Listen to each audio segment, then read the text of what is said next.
hold on. Come on. Go ahead, Lee. You can come up. I yell at her, but you can come up because there's questions about you. Come here. All right. Hello. Welcome to my channel, Sailorette.Plans. My name is Jessica, and today we have a special guest. Hello. My husband and Captain Matt. Everybody, please give him a round of applause in the comment section. Give this video a thumbs up if you want to see more from Matt. But I brought him on because we're going to do a Q&A today, and he's going to help me answer some questions. Also, there in the corner, we have Lexi. She is a 7-year-old Yorkshire Terrier traveling the world with us. I also have my cat Logan. This is relevant because some people ask questions about our pet and how they do and all of that. So without further ado, we have 41 questions. Thank you so much to everybody that has submitted questions on Instagram and here on YouTube. I truly appreciate it so much. Depending on how in depth we go with these questions, there might be a part 2. So I want to also say, I'm going to speak on this towards the end of the video, but this is a YouTube collab video and I will explain the loop and everything towards the end. But I want to get into the questions, so let's get started. Tracy over A Girl with Plans asks, did you see any other smaller boats once you were in the open water? And I'm going to refer more to our Pacific Ocean crossing, and I would say no, right? I don't think we saw a single boat after leaving the Galapagos. I think the first 24 hours we saw a couple boats leaving the Galapagos, and we didn't see another one until we arrived in French Polynesia a month later.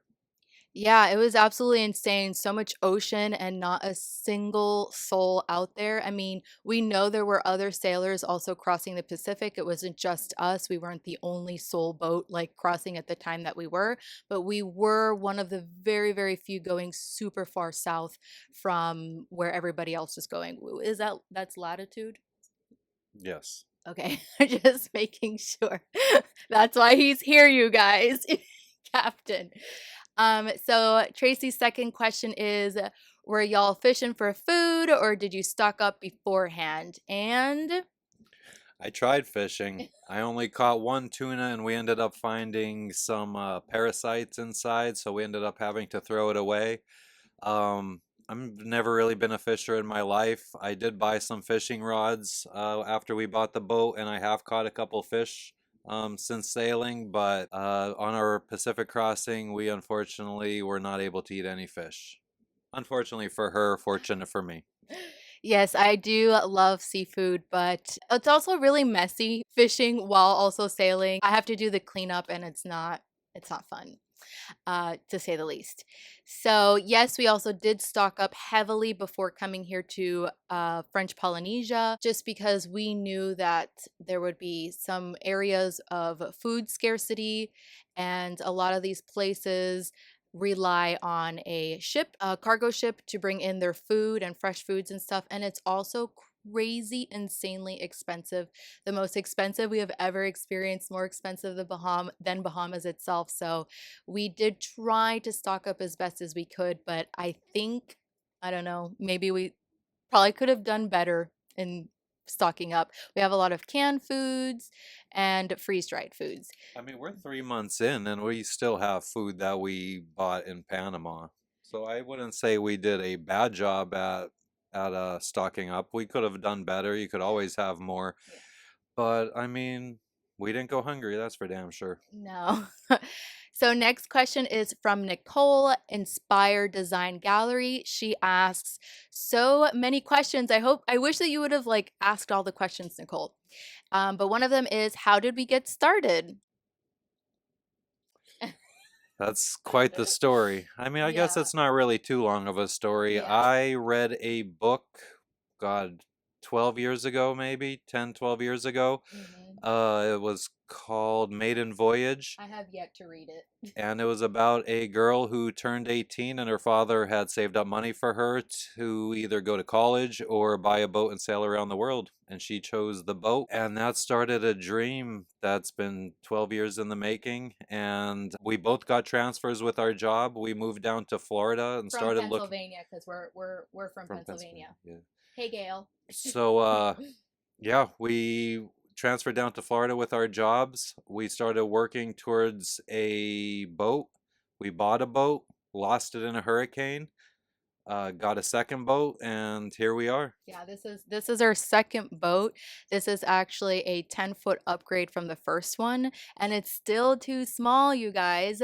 This is a 30-foot 38 foot. Oh yeah, sorry. Yeah. This is a 38-foot island packet monohull, and it's not enough. I mean, it's good for us too, and a dog and a cat. Like, it's pretty cozy, but we're actually on the smaller end of boat sizes in comparison to everybody else around us in the Anchorage. We're kind of one of the smaller boats.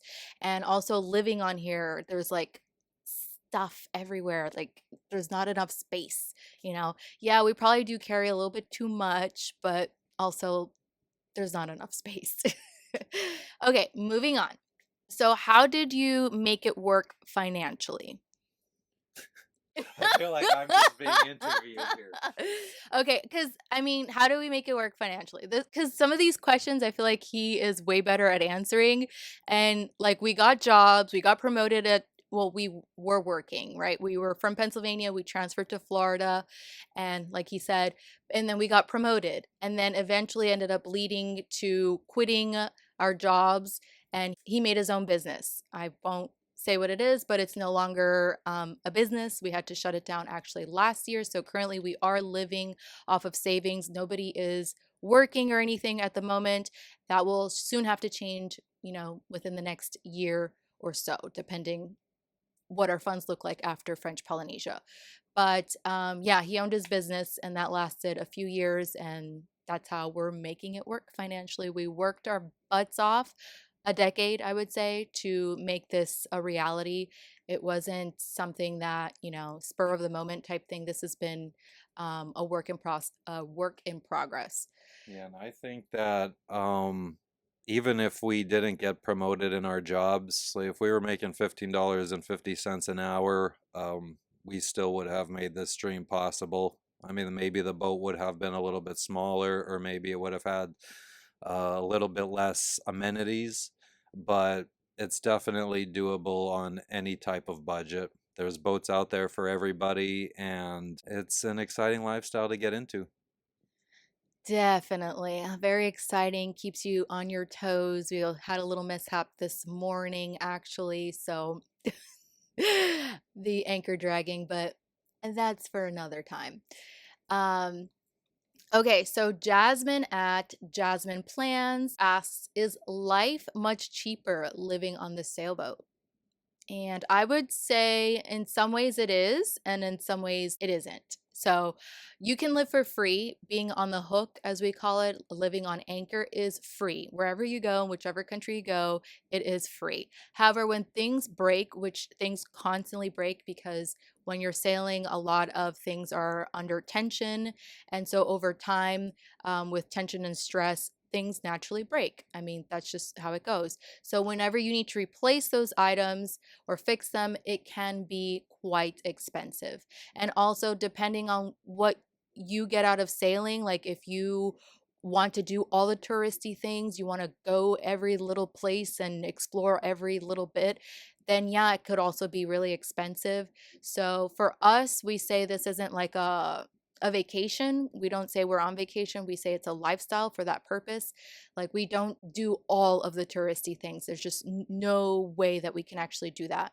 So, um, yes and no to answer your question, Jasmine. Sometimes it's cheaper, sometimes it's not. Uh, I think it's important. I mean, we could just be very specific on some of this stuff. Like financially, I figured we would need about $20,000 per year to sail around the world. So my goal was to save up $100,000 to have 5 years to spend sailing around the world. And that is exactly how much we have. And we are starting to go through it. We just shut down my business in October of 2023. So we're starting to cut into those savings. And an example, I just looked at our finances from the month of July, and we spent over $4,000 this month. That is actually 4 times the amount than we anticipated. I mean, we also are learning to cut back because we you know, when we had the business, we kind of, I don't want to say we weren't really tracking our finances. Now that we are not working, we're kind of forced to track it, and it's been very eye-opening that this is like actually our first time in July that we're actually like tracking it. And so we've got a lot of major changes to do very, very soon, especially if we want this lifestyle to continue as long as we want it to. So, Jasmine, I hope we answered your question. Sarah over at Let's Plan with Sarah. Hi, Sarah. She asked, did you stay friends at all times? And I would assume this is during the Pacific crossing, which, by the way, you guys, it took us about 26 days from the Galapagos, or 32 if you want to count Panama before we stopped at the Galapagos. So it was 26 days from Galapagos to French Polynesia, from land to land, nonstop. We did not stop anywhere. We didn't touch land. So you get it. And Sarah, no, we didn't stay friends the entire time. I'm surprised you're still on the boat. I'm surprised I didn't throw you overboard at some point. No, yeah, we were sleep deprived.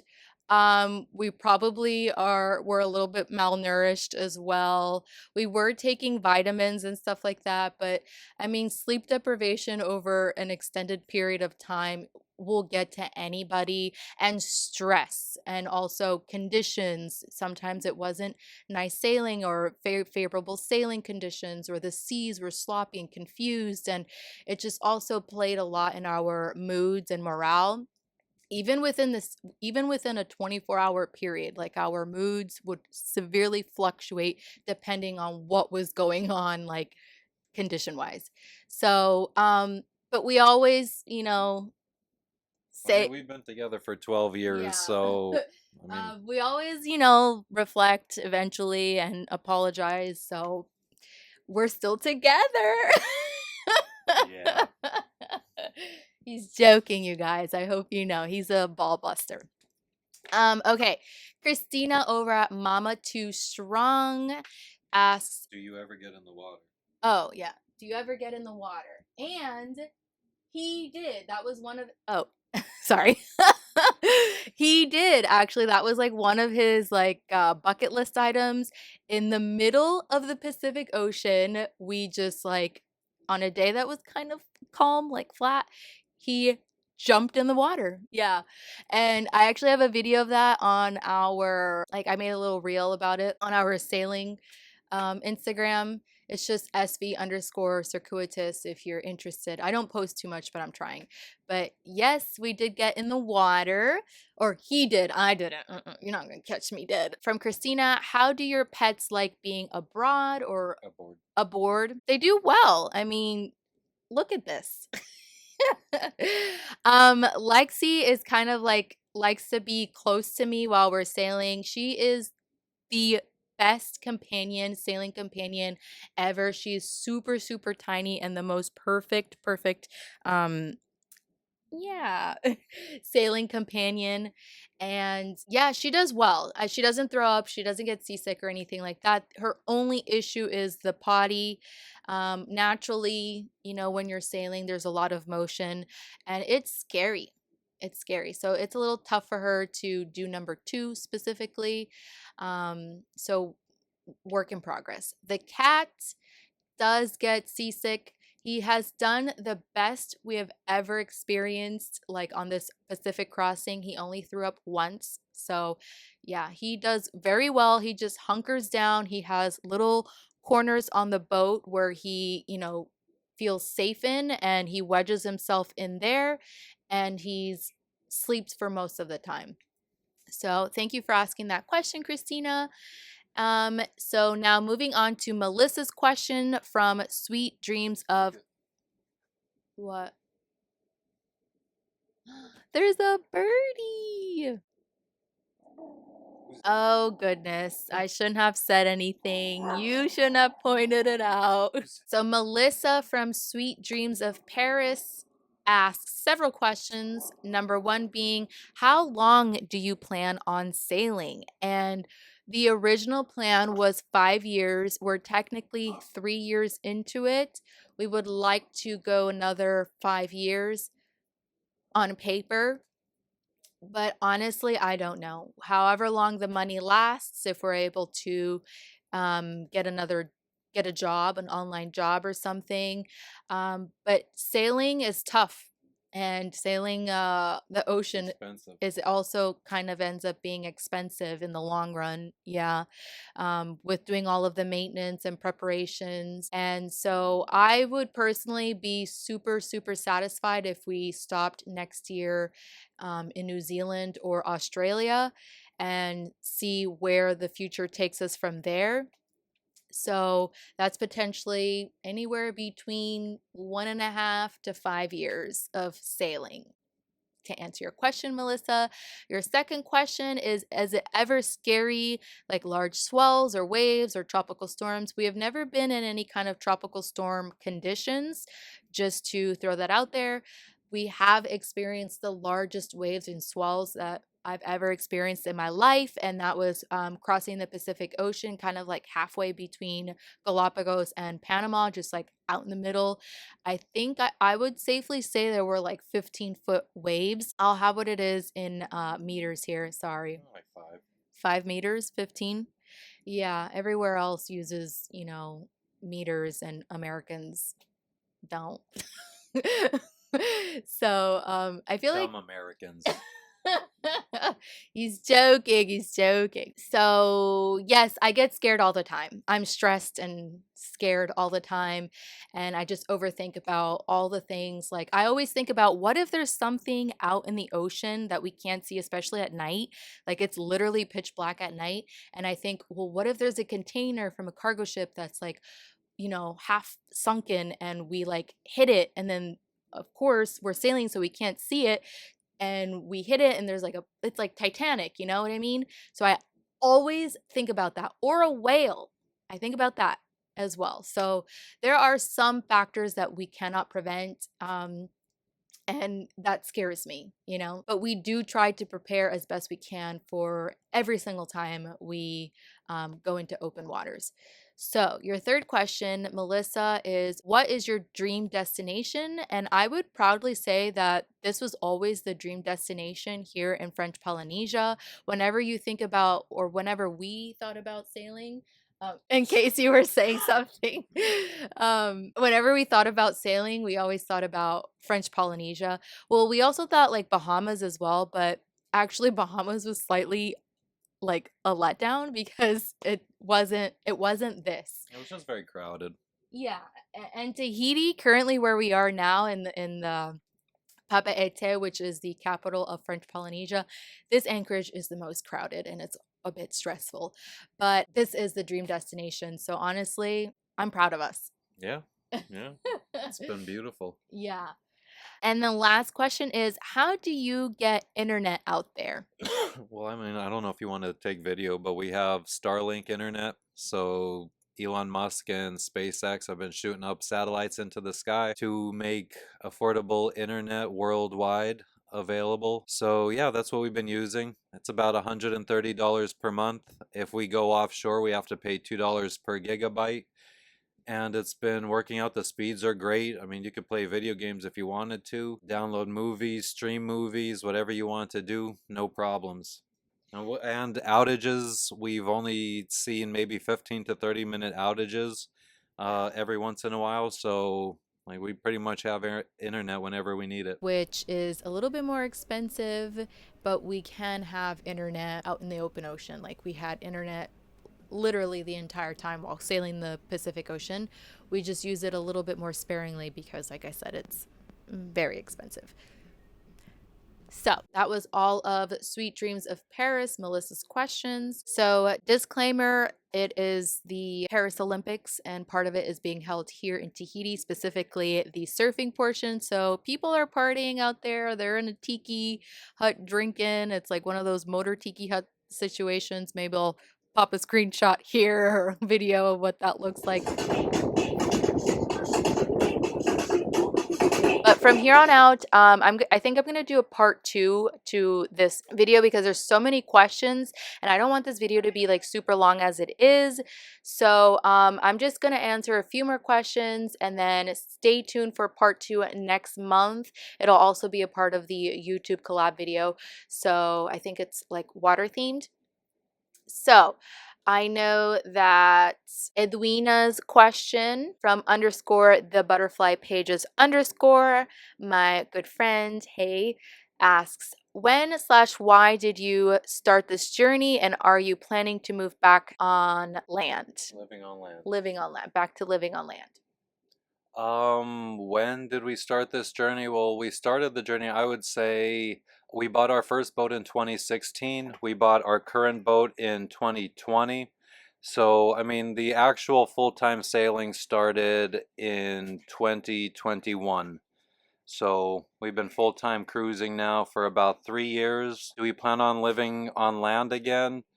Probably. I mean, I'm not going to lie. I think we will, unless we find a really immaculate catamaran to move on board that could support a family.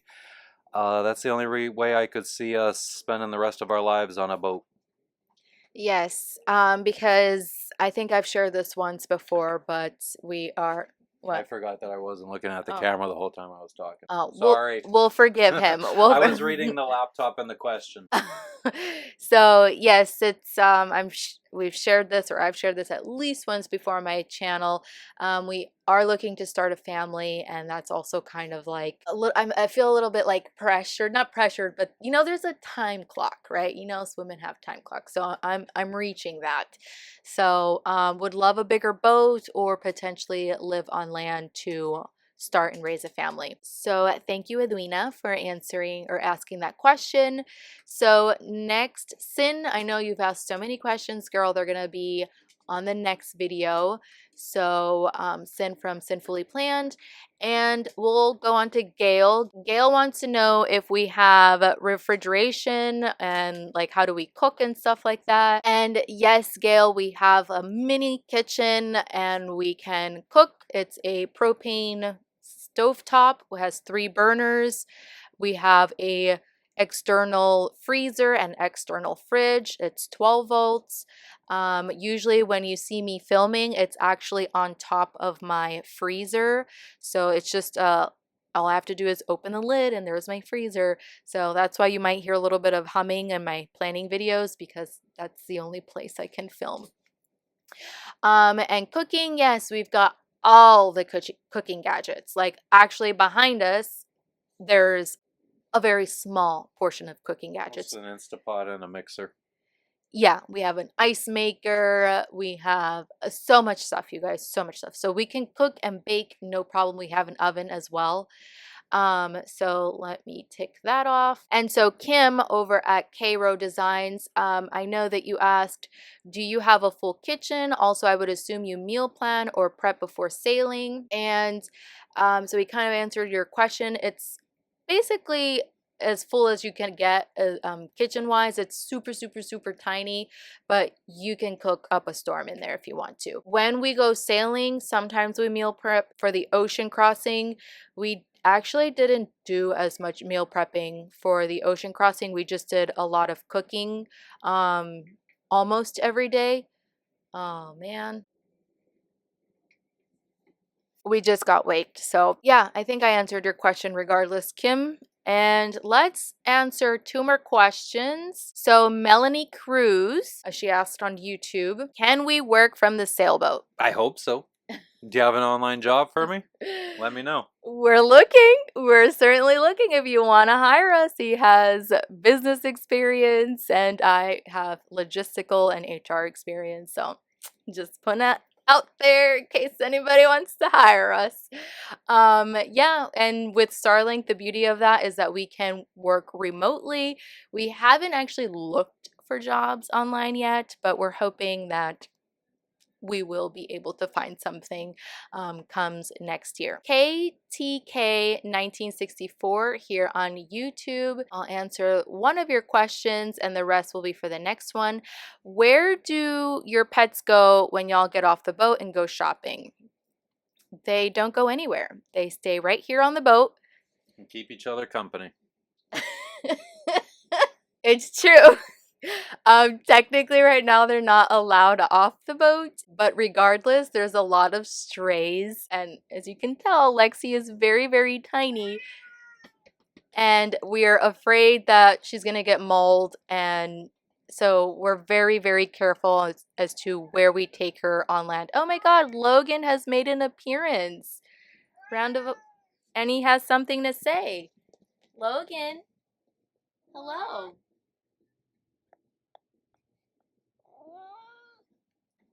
All right, you heard it from Logan. He's a very chatty cat. Very, very chatty. That's his only downfall. So I hope that answers your question. It's very roomy, like everything is. It's not that roomy, but I mean, they're also not that big of pets, They're not, so yeah. they don't need that much space. No, and we leave everything open. We don't even lock our boat, you guys. Like anyone can just, if they have ill faith or ill intentions, can come and steal whatever. But we also don't want them to kind of like suffer in heat or anything. So everything is open and they have fresh water and food available. So they're very, very well looked after pets. Trust. And so the last question I saved is from Christina at ParabataiGFX 96, my bestie. Hey girl. She said, yes, when are you getting a bigger boat so I can come on a vacation with you? LOL. I mean, I would love a bigger boat. Give me the money for it, Christina. Yeah, girl. And she can maybe like pet sit for us. So you let us know. Yeah, so I thought that was so funny when I first read it. So thank you, Christina, for that question. And that's a wrap, you guys. Thank you so much to my husband and Captain for joining us here today. Give this video a thumbs up if you want to see more from him. But in the meantime, I'm going to kick him out and talk about the loop group that I saved at the end. All right, so I just had to go on Instagram really quickly to make sure that I'm tagging the correct person, and it's going to be Lorna at Kismet Planning. So the way the loop group works is you're going to watch my video and I'm going to tag Lorna at the description. Make sure you go down there and check out her video. All of these individuals are creatives. They make usually planner content around the theme, and this theme currently is ocean. So that's why I decided to do this Q&A, because we live and travel by the ocean, you know what I mean? So make sure you watch my video, give it a thumbs up and all that, subscribe, check out Lorna's video, and that's basically how it works. It's plain and simple. We've been doing this for quite a few months now, so I'm sure you all know how that works. I want to give a special shout out to Lisa Marie over at Creatively Lisa Marie. She is the founder and the host as well as participant. She participates in all of these groups as well. So thank you so much, Lisa Marie, for allowing me to be a part of this collab group, and it's so much fun. That's why I do these every single time. I do 2 of these. She runs currently 4 of them. So yeah, if you want to be a part of them, make sure you message her on Instagram and get all the deets from her. So thank you if you made it to the very end. If you can leave a wave emoji, letting me know that you made it all the way to the end, I would so appreciate it. And yeah, everybody, that's it from me, and I hope to catch you on the next one. Bon voyage.